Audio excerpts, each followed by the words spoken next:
That was an experience. This is one hell of a journey. The journey is obviously not completed. We're still reading it. We still have much more to go, but I have to just say that this has been an absolute treat reading the series from start to finish, start to the current. It's been great. It's one of my favorite things. It is currently my favorite webtoon. As you guys know, I think I made an announcement already, and I have a lot of things in the future that I want to do, including kind of combining the various reviews for one big proper, like almost complete series one. But as of this review, deconstruction analysis video, whatever it is you want to call it, I am on Enemy Part 4, Season 3, 2004, 2004? 204. So that's just how far I am as of right now. So obviously Season 3 is not completed. I don't know if there'll be a fourth season. I don't know if this is the last season. So you have to just go up until this point in time. But yeah, this has been an absolute treat. It's been really great. And I just want to thank the community. I want to thank Kako for rigging the poll when I said what webtoon should I start covering more often on the channel. But the community's been really great, very, very, very nice, very welcoming. I appreciate you all. It's really good to be here. I think the discussions have been really, really dope. I hope to be able to bring you a lot more discussions weekly, especially at some point. But you will owe me therapy money. I need therapy after this. This shit is good. It hurts though. It hurts good, but it hurts. I think I've been hit by a couple of psychological transcendentals. I need you guys to pay for my therapy. Yeah, that's what I'm going to need from you guys. But all seriousness, Season 3 to me has been like everything Season 1 and 2 has been building up to. I said Season 2 was like long-term payoff. Well, this is like even better. And so many things happen, and I love that as we're getting further, sure, there are more mysteries and more things that we're going to have to explore, but we are getting answers for things that we are already kind of pondering. I don't like when we get to a certain point in the series and I feel like they're just piling on more and more intrigue and mystery. There comes a point where you need to start answering questions, and I appreciate that Season 3 does that. Sure, they might throw in some new stuff, but they are answering things that we've been inquiring and thinking about from Season 1 and 2. So, without further ado, let's hop into this review. Like the video, subscribe, hit the bell to stay notified, and listen, our community's not that big right now. It's pretty small. Let them know I'm the guy. I'm here. I'm here talking about Kubera, doing what I can do. I'm trying to carry this community on my back if I have to. I got broad shoulders. I can handle it. Tell your friends. Share the video. Let them know I'm out here. Let's get into it. A little something like eeny, meeny, right from the beginning. Smoke a little pack, but the pack never timid. Church, but I'm seeing it. Curse when I'm winning. She need a new back. When it's back, I'ma bend it. Slap up some guinea. Ask me to hit it. Watch a nigga black up react. I'ma quit it. Swerve in the Benzie. Perfume is Fendi. Bobbin' move fast, real fast, like I'm Ricky. That's 'cause I'm pretty. Came from the dirt. Showing up a nigga can't handle the work. Ooh, yeah, swing with it first. Young white girl like a ram. Oh Lord, where does one even begin when talking about Kubera Season 3? I think the only appropriate place to truly commence is the artistry, the improvement, the overhaul of the artwork. You can tell that Kurigama has been trying hard to improve the overall aesthetic of the webtoon, and I think she's done a fantastic job of that. I'm very impressed. I think seeing Agni and Brilliance and a couple of characters kind of off rip in that new art style hits you like, oh, it could be a little jarring because you know it's not typically how some characters are drawn, but the detail is great, and you can tell that she's still trying to improve on her artwork, which I appreciate. I would argue that a lot of creative teams, writers, mangakas, whatever, if they have a strength, they tend to lean into that strength. And Kurigama's strength obviously lies more so with the pen, you know, than the brush, I would say. She's an extremely talented writer. You've heard me praise her to high heavens about her ability to converge events together with like 8 different moving parts that are all equally as interesting as the main conflict. Very, very talented writer. But I respect that instead of using it as a crutch, like, okay, I'm gonna just lean into my writing and my writing only because this is the thing that I do best. I'm also going to continue to strive to improve the artwork that I put in this story, and that ties into combat. This is not a meathead series. This is I almost said power fantasy. Did you say it's like a tragic romance? I would call it fantasy romance, right? A lot of that is part of the story. This story has a really big romantic theme in it, and I'm a huge fan of romance. If you guys don't know, I'm a bit of a hopeless romantic. I won't lie to you. It's it's hard out here, man. It's hard. It's hard out here, man. But yes, the fact that I would say that Kurogam has really improved the combat, the fighting, and it happens more frequently, I honestly would argue that it was the thing that the series was truly missing.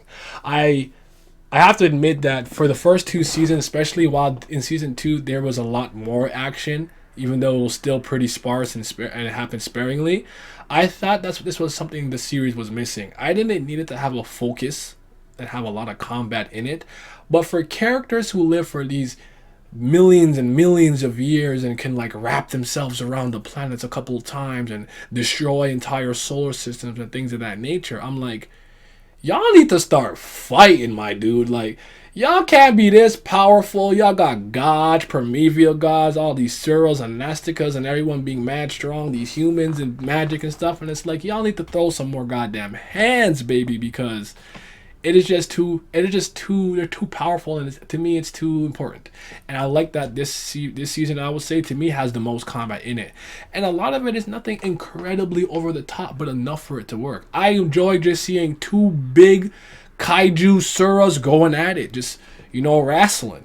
That shit is raw. So kudos to her there, because a lot of improvement.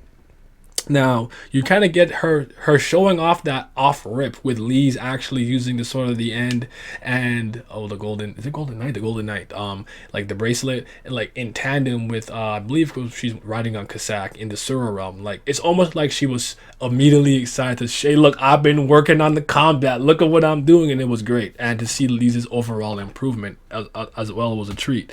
Kind of seeing Maruna standing around, kind of getting fed up with Gandhavra. You see my girl Irie getting followed around by Asura, and then just a lot of things that are happening really quickly. Like, it's honestly a very nice treat to me, in the sense too, when the season starts, we start a little bit wholesome. I do think that tone shift is a little bit intentional, where it's like, oh, the kids, oh, look, ran, married, yada yada, because she's mean. She's just gonna hurt us after she after she gives us what we want. Oh, love and romance and nice things, yeah. And she's like, and it's like you kind of have one eye open, like, all right, when is the punch coming? Like, she about to hit me in the gut at some point. So anyways, yeah, all the priests get like a for the most part, get some type of letter, some type of summoning, so like it's starting to build that intrigue for what's happening currently right now, which I really much appreciate. And let's dive into one of my favorite characters. I'm a priestess merchant. Let's talk about Tio, and the Tio Rakan, who used to completely trust and help strangers. She died 7 years ago with the Gandhavra and the Frozen Tears event, and how all of that led to the Hotni Vishnu thing. You guys hear me, I'll always kind of, it's funny because you guys make fun of me, like, for somebody who doesn't want to be on the do not resurrect list, I seem to have a thing for women who are been resurrected, right? There was just something about it that I didn't trust. I'm not a person who believes in quote unquote reanimation or life after death, in the sense that, I believe in the afterlife, but I don't believe that you can really come back from death. I don't believe in that. And honestly, I truly believe that if my time on this earth is done, it's done. It is what it is. You gotta let me go and move on and do the best you can. If the situation is really that dire, where it's like, maybe I was the only person who can lead us to salvation here, like I was some military leader or something, I kind of get it, but still, you gotta move on. So when we learned about, Idy and Tio are two of my favorite characters, and learning that Claude and Idy, Claude actually was the, I believe he was young. Was he younger? And sorry, I think I have, what I'm talking about though. Like, I'm sorry if I have it all messed up, but like the age is wrong now, because Idy got resurrected, and we learned that the soul in which Hotni Vishnu resurrects someone else in is a different soul. It's not the same person. So one of the themes about in Kubera had to do a little bit with, like, what is the soul? Is the soul just a battery to kind of power and animate the body? So it's like, let's say Naya Hemmings passed away, and a few years ago maybe somebody I knew named TJ passed away. So I passed away, someone used a Hotni Vishnu on me, the body is reanimated, and it has all of the memories and experiences that I did, but the soul of Naya is not actually in this body. It's TJ. You see what I'm saying? And while I can't tell you, like, I definitively knew this analyzing, I just had an intuitive feeling that something was off. I just don't resurrect me. I don't want nobody else running around in my body, nigga. It can only be me. So that was honestly such a big moment, a big reveal, and you start to understand why the relationship with Tio and Heidi got testy. You should call me Miss Tio. Who is this? You know what I'm saying? Like, all of that stuff changed, and then her confronting her there, and her having like the thing of Gonhavra's daughter in her, and everything was so crazy. Like, this is when I talk about that convergence moment. Then Maruna and Lee's, you're about to meet up. She went straight for the neck, like, I'm gonna body this man, and it was just like absolutely crazy and fantastic. So I had to talk about that now.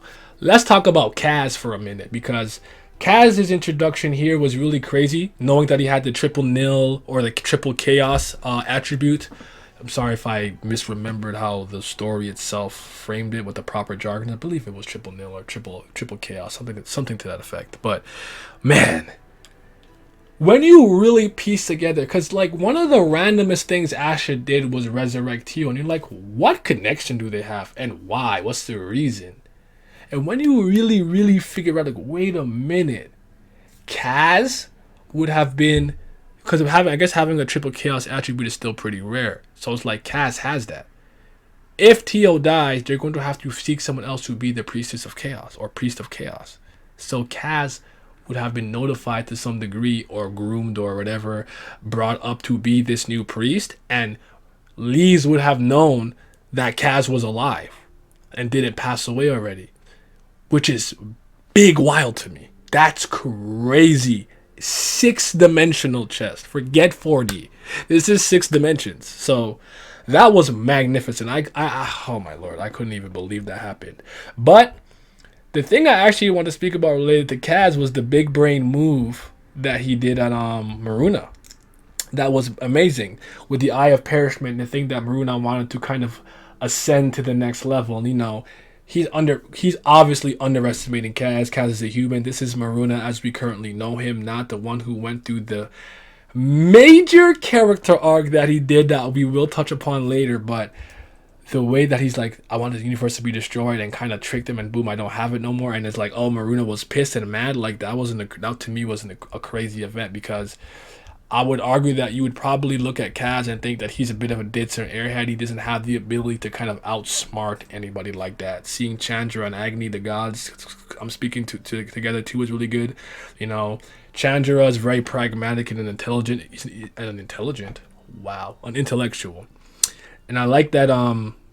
One thing about people kind of like who base their life and logic and reason, I'm a bit like this. I kind of dismiss the power of emotion and the necessity of emotion and how, you know, what it means.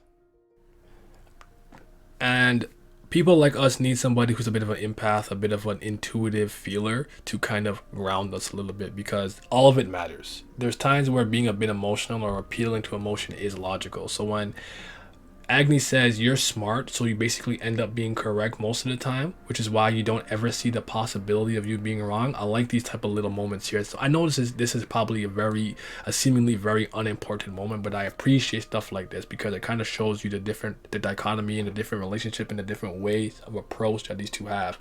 Agni kind of fiery, more emotional, and I would say that he's more of a thinker. Not that he's not a thinker, and the gods are usually pretty smart. So I just wanted to say that. Now, let's talk about the birth, the reveal of Neo Brilliance, the GOAT version of Brilliance. This I did not see coming, and how this ties into the stories of ancient humans and stuff, we'll get to that, but boy, don't play with me. This was fantastic. This was probably, I'm not gonna lie to you, this moment and this reveal and how it ties into the history of humanity is probably my favorite part of Kubera. Like, if you said, hey, which one of the like factions or races or whatever are your favorite, I'm honestly gonna go with ancient humans. I mess with ancient humanity. I wish humanity was kind of like this. It's kind of funny because recently I was having a conversation with one of my friends, and he is very connected to his African roots. I want to say Cameroonian, but I could be wrong. But anyways, I remember him saying that sometimes, they have a belief that people have, memories of their past lives. And sometimes if somebody is feeling, I guess you could say, maybe they were born as a man and fell as a woman, it's because in their past life they were a woman. And there's like a ritual that they have, the same way that you have the rituals for the ancient humans, to like be able to cope and let go of their past memories and live presently in this moment. I just found that to be a little interesting, because I'm like, I wonder if this was based off something. I don't know if it has to be based off something that from that literal heritage, but I'm sure there's other cultures, ways of thinking, and religious thoughts and things of that nature who believe in things like this. So I just thought it was very, very, very cool concept. I really liked it. And I already thought Brilliance was an amazing character as she was. Cares about Eteria, does her very best. In love with Agony. I think it was cute, not wanting, learning about insight and all that stuff. Like the journey was great, but like Kurgan's like this is a 10 out of 10 character, but like I could make her a 13 out of 10 with the Neo Brilliance, and I think Neo Brilliance is far better than the Brilliance that we had before. This is my favorite version of her. I think she's great, to the point where like on any given day, if you ask me, I might tell you my favorite character is Asha. I might tell you my favorite character is basically this version of Brilliance, but as of right now, it's definitely Brilliance. I think just because Asha hasn't been in the forefront too often, maybe I'm just kind of like forgetting that she exists. The same way I'm maybe not as much into Yuta and Jatayu as I have been, but still, and she looked good. Listen, Asha is dope. Asha is big brain as hell, but Asha look kind of manly to me. Not gonna lie to y'all. Like Asha don't really look like a girl to me most of the time, or a lot of the times. I just like Asha a lot, but and Brilliance has two hands. You know what I'm saying? You know what I'm saying? But let's keep it moving. But yeah, like the Neo Brilliance stuff was absolutely fantastic. Ooh, and then we have the part where Brilliance kind of bars up Chandra. I found it revolting. It's like iconic to me. Whether you plan on using its strength for the information it has, it's far more valuable to you. Can't hide it. Your reaction, can you? You guys are always used to seeing other people with that convenient skill, talking about insight, and now you're on the receiving ends. To think humans in their ignorance have unconditional faith in someone like you. How piteous. Like, the bars, my nigga, the bars. Like, she came with that fiery energy. Well, not necessarily fire, because she was pretty calm and cool and collected, but that was just amazing. Like, I love that. I needed that from her, so it was just really, really, really good, really nice. Lee's and Kaz meeting up was very interesting, again. But I can't explain this, and maybe so much time had passed, and maybe because it's been 7 years and they both thought they were gone for so long. That moment, honestly, I would say from an expectation standpoint, I'm not saying it was poorly executed, but probably because of the build-up and expectations that I had, I actually found that meetup to be slightly underwhelming. In the sense that I was like, I really thought that if they met, it would have been such a much bigger deal. They would have been so much more happy to see each other. And I don't know, would have maybe gone on some type of date or something like that. I know she likes Jatayu and stuff, but still, like, it kind of just happened. But I also appreciate that, because it kind of reminds me of this one, so spoiler, I guess, for Monogatari, or Nisei Monogatari. But I've always appreciated that not first final confrontation, doesn't make any sense, but the confrontation with Kaiki in the end, because Kaiki basically just kind of leaves town. He did what he did on some con artist shit, blah blah blah, and usually you crescendo to this big climax, the antagonist, the protagonist, and he's like, you need to leave town, and he's like, all right, well, I'm good, like, I'll just leave. And it's like, what did you think we were gonna have? Some like mega ultimate shonen, protagonist versus antagonist climactic battle? He's like, no, I'll leave, and he just left. And it's like, that's real. It's not exciting sometimes from a storytelling standpoint, but I can always appreciate that level of realism. So it actually didn't bother me in hindsight, but I do remember on this week, thought this meeting with Kaz and Lee's would have been such a bigger deal. Let me just tie back into the ID and Claude thing for a little bit, but still my older brother, and then trying to like tell the stuff to Tio, I thought was really good, and kind of getting that the backstory when they were by the Lake of Reflection, I think it's called, the little blood lake, where initially Tio had seen Gandhavara's like Sura form, which was amazing. I like this moment a lot, and this conversation that they have here, I think is really good, so I just wanted to point that out.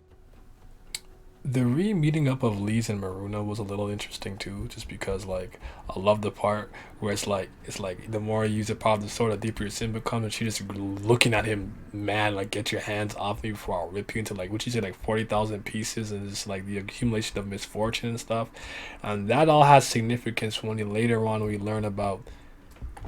You see, in Kubera there are names, they're like names.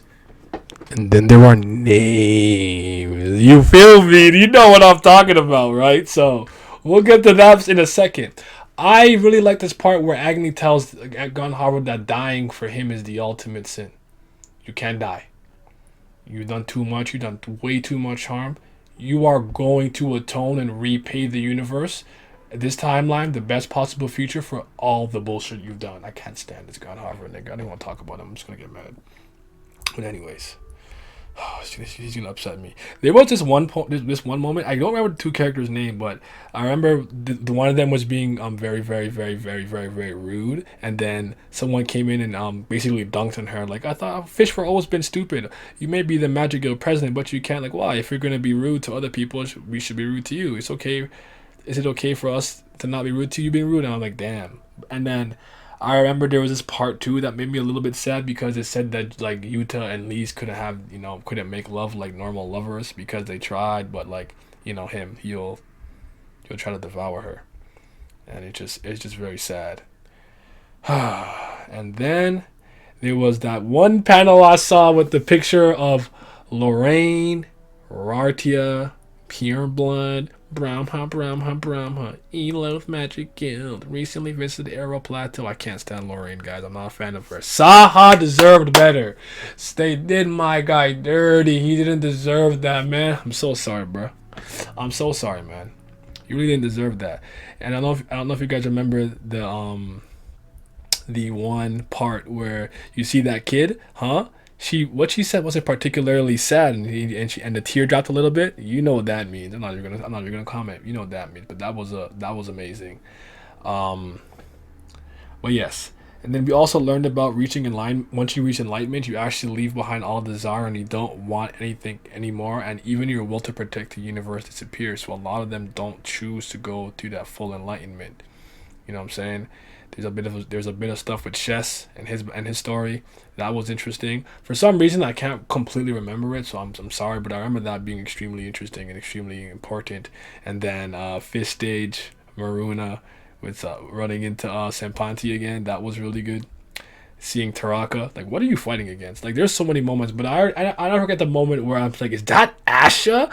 Her arm was looking kind of monstrous, the hair was long, the cloak was coming, and I'm like, this is what I've been waiting for, because of the Hotni Vishnu, people were not really remembering that Asha, or even Sagara on certain people really existed because of what happens with that stuff, right? But man, I know when she's fully reintegrated into the narrative, things are gonna pop off because she is playing 6D chess with everybody. So that I cannot wait for. It's gonna be good, man. It's gonna be great.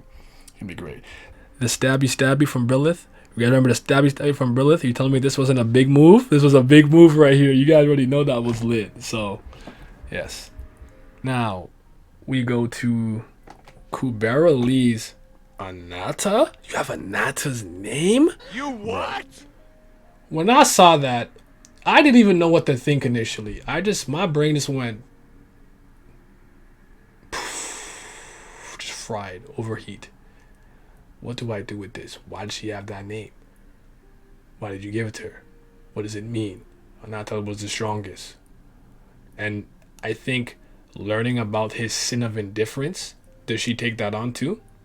You know what I'm saying? Like, there's so much to consider there. And I was just like seeing that, and I'm trying to kind of make sense of the numbers. I think it said like N0002310 something 10. I'm like, bro, what's that mean?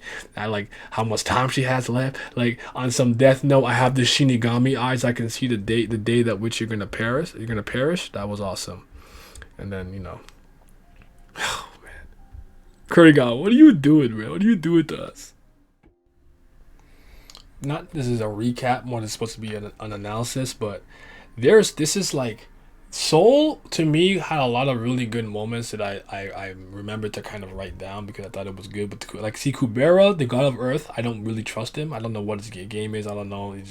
I don't like that guy. Every time he comes, I'm confused. And then they had their little conversation that was interesting, and her talking about, listen, if the attacker tried to attack me, but I survived because of my own efforts, that doesn't exonerate the attacker. I like these little conversations here where kind of you dive into the morality of the different characters. And one thing that Kurigam does very well that I think I've highlighted in the video at some point, but I'll say it again here because I think it's very important, is showing the different ways of thinking of the various races, the gods, to the primeval gods, if you will, to the Suras, to some of the lower Suras, to the humans, to the ancient humans, and how differently they all approach life. And a big part of that has to do with the level of lifespan everyone lives in. One thing I think a lot of narratives don't do well when they have these characters who are like thousands and thousands of years old, and these immortal, these beings that have been alive since the beginning of time, is they're like very emotional and very, like, I don't know. I think at some point, if you're alive long enough, certain things just stop meaning stuff to you. It's like, I've been alive for millions of years. I've seen humans come and go. So I don't understand why Soros are like, I don't care if you blow up an entire planet of humans. It's like seeing the difference.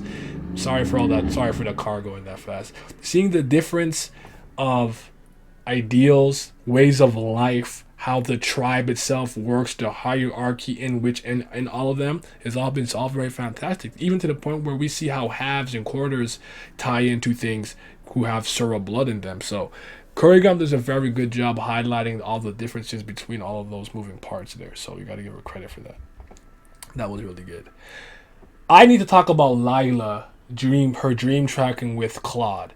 Claude is a character that I actually enjoy a lot. You guys already know I'm a bit of a priest and priestess merchant, but Lila, to me, really did a lot of stuff in this season that maybe like her even more. I already like Lila. I thought that the goofy little earmuffs and face thing was really cool. Plus she's a Kubera. You guys know that already. But listen, when she was dream tracking Claude and decided to save him and everything at the cost of his memories, because I like the god who caused my teacher to die, or because I feed him, or because I think he's in the right, and the way that they were talking, and he to the shadowy figure saying, how Claude aspires to cold rationality, but has not lost his habit of falling headlong into anything that interests him, which resembles his old friend. That little back and forth, and her trying to uncover some secrets and whatnot.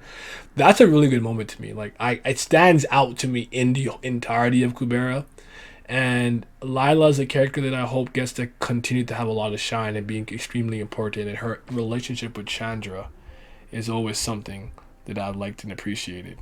And then Agni talking about some of the things that he's had to do in his over the course of his long life, where sometimes the decisions that he makes doesn't reflect what he really needs or wants. He does what's needed. And this also ties into Brilliance too, because despite Brilliance's contempt and anger towards some of the people who have killed her and harmed her in her past lives, because remember, she's an ancient human soul, which we have not talked about yet. We'll get into in a second. She was willing to put aside all of that stuff for the sake of the best possible future, which I think is pretty selfless. I can't do that. I couldn't do that. Everyone's gone. I'm fighting everybody. Like, I'm not playing with y'all, so shout out to them. Because I often ask this question: how bad or how much of a downgrade is the quote-unquote second best outcome, or second best possible future, second best possible universe, whichever terminology you want to use? How bad is it? Do we really need to be going through all this pain and suffering? Do we really need to save that fish, Ganhavara? Like, do we need to?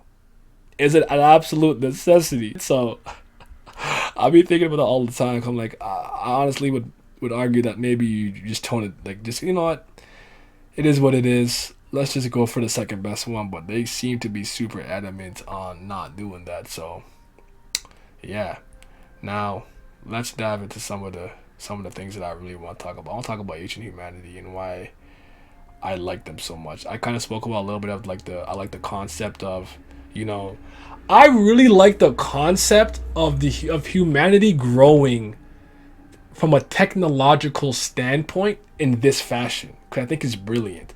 Let's say I was one of the first humans ever created, and I'm from like the caveman era. I make fire, men make fire, and it's like, okay, I made fire in this life, and I was a hunter gatherer or something, and now I'm born in the next life, and it's like, I continue to be able to kind of hone and craft and continue to do what I do well. Because if I'm gonna, like, I might not have to live the exact same life, and I might have the same body, I might be have the same gender, but I would argue that this is the, like, humanity would progress really quickly if you could kind of hold on to your past memories. If I had a past memories of being a scientist and I'm still interested in science, I can just kind of combine the two lifetimes together. I mean, the coming age ceremony kind of changes certain things, but I was just like, man, seeing some of the technology and towers and things they had to fend off Sura attacks and everything, to me they look a hell of a lot more advanced than what this current universe's humans look like, have accomplished. And it seems like the humans have advanced at a much quicker rate back in the day. They're so fascinating to me. I want to talk about the weight of time now, because the weight of time and the other side of the story to me are two of the best 6 arcs in Kubera. I actually think Enemy has a very strong start. I love Soul. I think Frozen Tears is good. Crime and Punishment is really dope. There's a lot of good ones. I think Asha, the small one for Asha, that's fantastic. There's a lot of good ones. I mean, and The Night That Rained Fire, I would say, is one of the first early arcs where, like, ooh, like, we're getting to something really good here. But yes, the weight of time. And seeing Maruna go through the character arc that he did was truly a treat, because he's come so far and he's lived so long and had to see so much to start to kind of change his way of thinking, because he has a pretty general way of thinking that is in line with most Suras and kind of knows his place and try to outstep and tries to keep certain types of relationships with the varying other clans depending on his relations to them, what he may or may not need to them, or his emotional feelings towards them. I recall when Ran and Maruna are kind of walking through the place beyond time, and it's like, Ran is mad talkative, Ran is very blah blah blah yada yada. Maruna's like, bro, shut up, my nigga, shut up, like, you talking too much.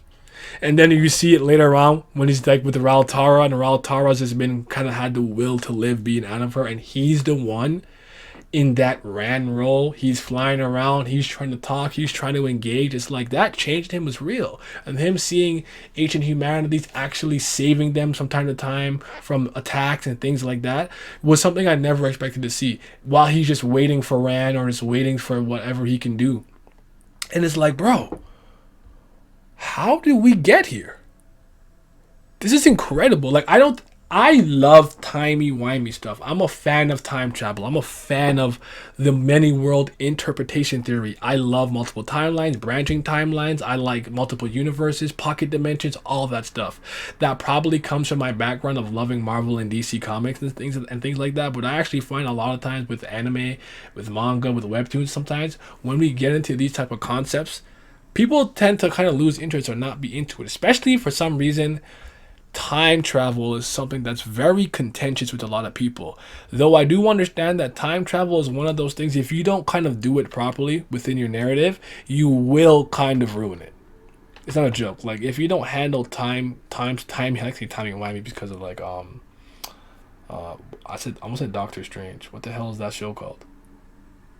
The Doctor. I don't know. Anyways, I don't watch it, but yeah, I do like time stuff. I think it can really enhance your narrative if you do it properly. But yes, seeing this journey in which he goes on, meeting Surya, the god of light, and everything, it was honestly a really good treat, and I loved it. We got to see Asha in that world a little bit a little bit. That was really good. She kind of made a comment about Ran. That was really good. Like, oh man, Ranch is there like, oh god, what's going on? And then we learn about the resentment of being killed and how that can kind of translate into another human's life when they're kind of being resurrected and stuff. But it is funny just seeing them throw like confetti on Maruna, and he's like, what is going on here? And stuff like that.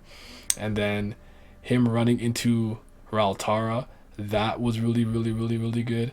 And then him meeting somebody he met in a previous life, and just like the slow but sure journey, because you see him, he's in his outfit, and then he's in more and more human clothing too, like, even just from a visual standpoint. And then him actually confronting God Kubera, Brahma coming and being like, oh, she's just mad that an experiment didn't go the way that she wanted, and like, you're all gonna die soon anyways. And just like, damn, translate to Yama later on, and then learning about the God realm, and now we have you have Agni. He's reading "Don't call me God Agni, don't call me that," and it's just wow. And I think the way it ends too is really good, because then you kind of see a little bit of the back of Yaksha, the first of the Yaksha clan, and how that ties into another story, which is now Rand's half. Because when Rand came back at some point, he seemed a lot different. We saw things in his fifth stage, Maruna's fifth stage, and Rand was like on some next level demonic stuff, and it's like, no, the character journey that he went through is equally as interesting as Maruna's, but I'd argue it's the opposite. And I don't know if anyone else kind of believes that. I would say that Maruna went on an uptick, like a trend to being a better, more well-rounded, I'm not going to say human being, but being. Like, Maruna's not the same dickhead at the beginning of the story who just did not give a F about any human for any reason at all. He's come such a long way. We even learned a little bit of that he's been in love a couple of times, and his crush on Senpanti a little bit. Some of that stuff came in the special chapters and everything, and I kind of think maybe Raltara, I don't know, we'll see. Then we have Rand, where I'll say it's hard to say fully because we haven't fully kind of dived into it, but Rand seems to have gone the opposite direction. He seems a little crueler, a little colder, a little less Rand, Rand and Lutz funnily have a very similar personality, but Lutz can kind of turn it off. Lutz or Lutz, whatever, could turn it off and do what he needs to do and fulfill his role, because I would also argue he's one of those characters that kind of lean into that sign of logic and reason more so than emotion and intuitiveness. But Rand has, with training with Yaksha, getting Yaksha's heart, meeting his grandpa, Hanuman, all of that stuff.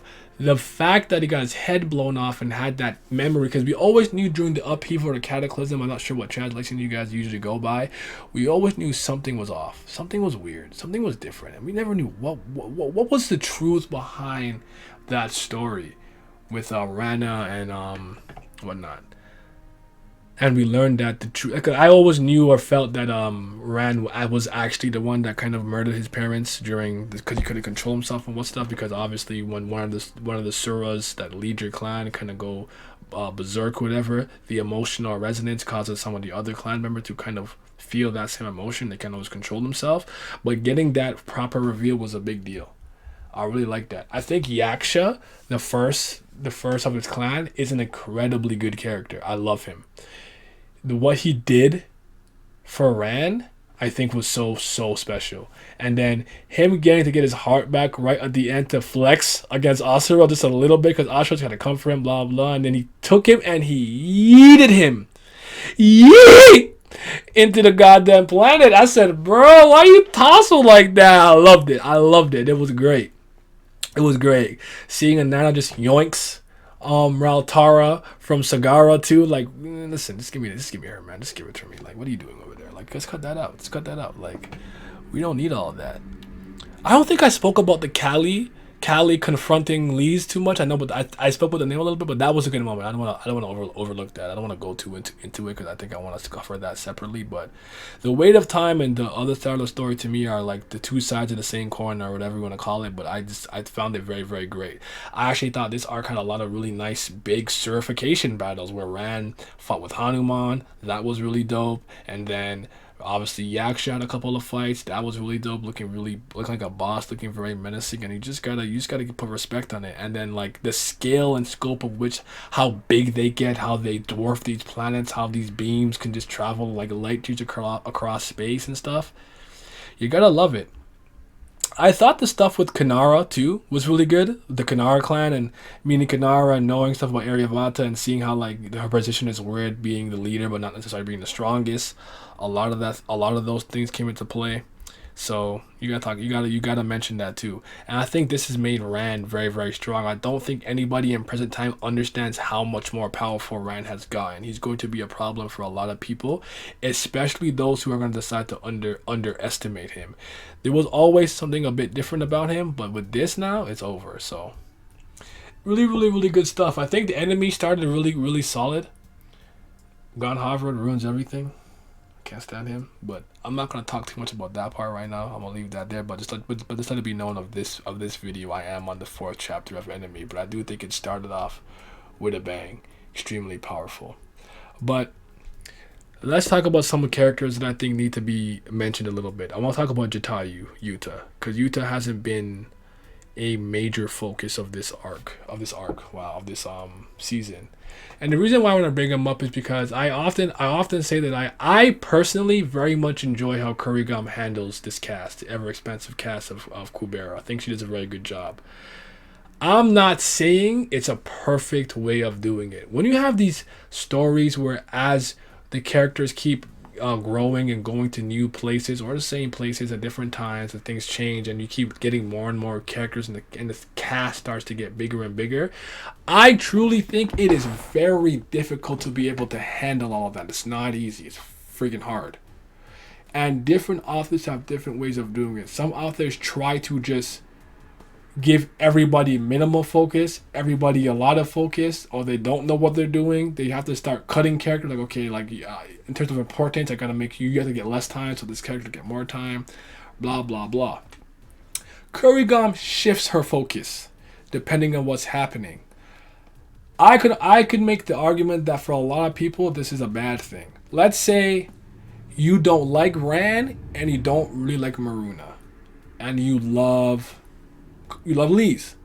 The fact that you haven't seen Lee's in probably a couple of years now, like to that effect, and these stories have been focusing on two characters you don't particularly have that much investment in, I can see how that can be a bothersome or troublesome, and how that can make you lose some investment in the story.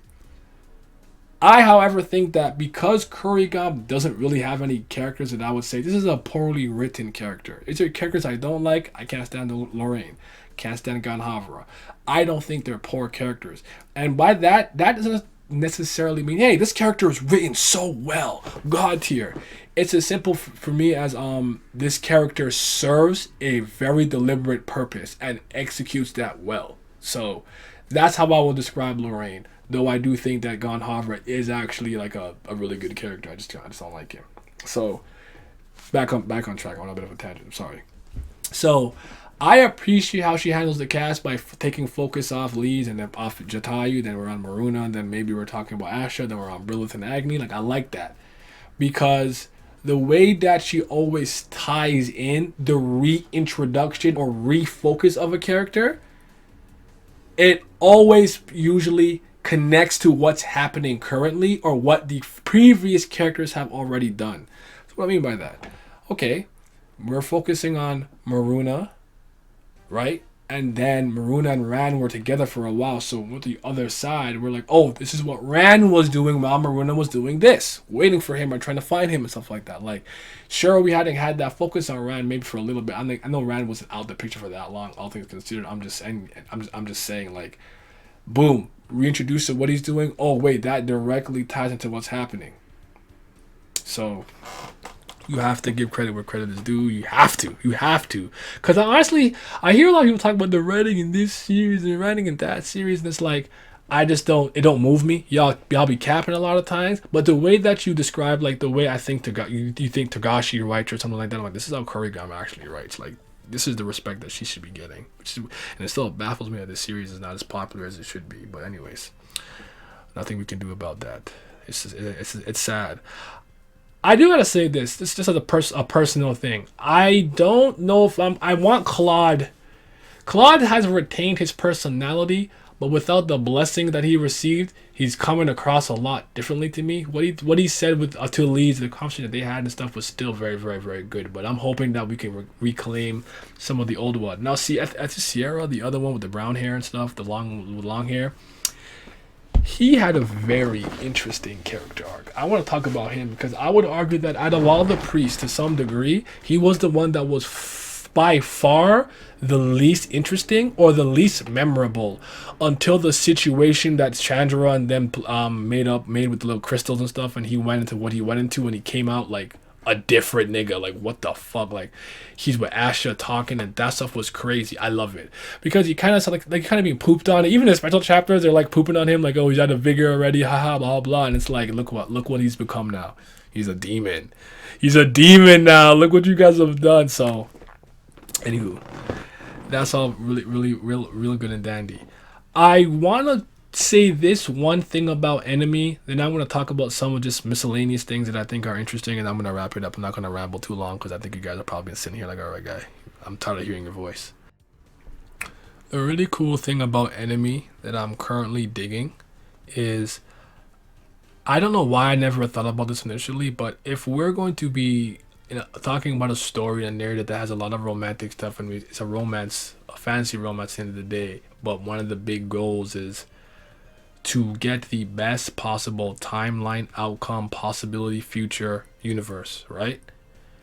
How could we not explore the ones that get deleted, that are the bad versions, that are not ideal or third best? How could we not explore those timelines, those different universes? And the fact that we are doing that right now, I think is extremely significant. It's super important. And I think this will let us know why maybe a lot of the gods are like, yo, it's this best possible future or bust type beat. Do you feel what I'm saying? So I just think that that is something that we have to keep an eye on. I don't want to talk too much about what's happening there because, but yeah, that's just very, very, very, very good stuff. Very good stuff. Now, for a couple of characters, I just want to talk about a little bit just to highlight them because I think it's kind of important. I think I was supposed to be talking about Jatayu. Did I? I may have run on a tangent because I didn't want to talk about him. The reason why I was talking about Yuta Jatayu was because Yuta to me was a very big focal point in the second season. His weird little affection with Lise. The fact that he was transforming to his next stage, learning about Maruna, blah blah blah, the connection to Cali, and all of that. I would say he had a much more proactive role, and as he's been more of this astral projection, more in the background, stuck in the Surreal Realm version of himself, I can't lie to you guys.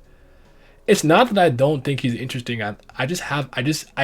He's on the back burner for me. So I constantly like, oh yeah, Yuta, yeah, what's up? It happens like that a lot of the time. So I just wanted to highlight that because I think it is very easy to sometimes somewhat not forget the character exists, but not think about them too much when they're not in the forefront. Unless it's a character you obviously just have a lot of emotional and physical investment. Physical? Yeah, physical investment. And you think they're hot. Yeah, This show got a lot of hot boys with their shirts off.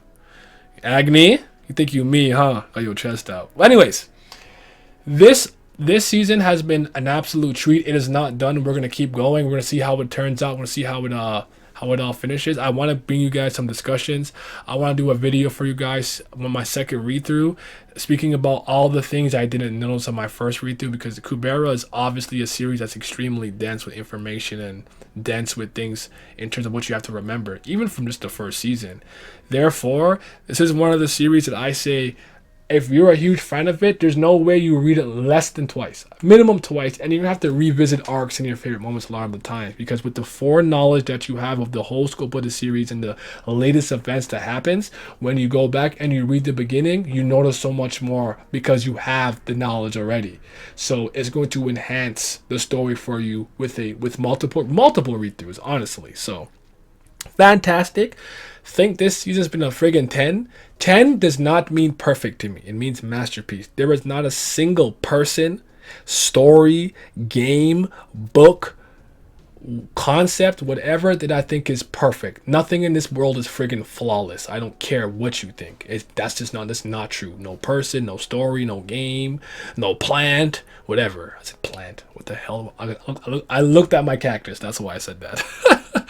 But 10 is a masterpiece because I think about what your intentions are with the story, what your intentions are with the character, what your intentions are with the arc, and if you do that to a high level, I give you credit. What do I mean by that? If your series is a comedy series and I'm laughing, you're getting a 10. I don't care. I'm not gonna be like, oh, it needs more action, not enough romance. No, am I laughing? What's the intended purpose of the narrative? As a comedy, I want to make you laugh. I am laughing every other page. You're doing your job. 10 out of 10. Anyways, thank you guys for listening. Like, subscribe, share, comment your thoughts. I very much love being a part of this community. This is like the only community right now in terms of like actually I like JoJo fans. Other than the JoJo, I guess, where like I feel welcome. I feel loved. I feel valued. I like that. I like the community. No one's been like nasty or mean yet or annoying. I haven't met. And I was speaking with a lot of Kubera fans who are French speakers too, which I like. You guys don't know I'm bilingual, so if you watched through this video and you're someone who speaks both languages, or French or predominantly French, and you want to hit me up on Twitter at Young Paperwork or whatever, you can always speak to me in French. Je suis bilingue. It's not a problem. All right, guys. Have yourselves a mighty fine day. Hit notifications. Brilliance. I know that box is fire.